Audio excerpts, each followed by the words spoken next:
Assalomu alaykum. Farg'onada 26 yashar yigit ajrashish uchun FHDga kelgan xotinini o'ldiradi. Assalomu alaykum. E'tiboringizda bizning kanal tezkor xabarlarni o'tkazib yubormaslik uchun hoziroq podpisatsiya va qo'ng'iroqcha tugmasini bosib qo'yishni unutmang. 2018-yil 5-sentyabr kuni soat 10lar atrofida Farg'ona viloyati Dang'ara tumani Do'mbirobod qishlog'ida yashovchi 1992-yilda tug'ilgan, ismi qisqartirilgan I va rafiqasi ismi qisqartirilgan S 1993-yilda tug'ilgan nikohini bekor qilish uchun tuman FHDga keladi. Bu haqda Bosh prokuratura matbuoti xabar beradi.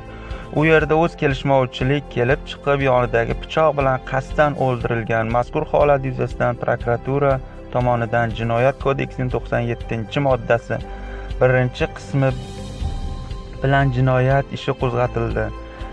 Tergov harakatlari o'tkazib yuborilmoqda. Aziz do'stlar, tezkor xabarlarni o'tkazib yubormaslik uchun hoziroq podpisatsiya so'ngra qo'ng'iroqcha tugmasini bosib qo'yishni unutmang. Kanalimizdan uzoqlashmang. Xayr, salomat bo'ling.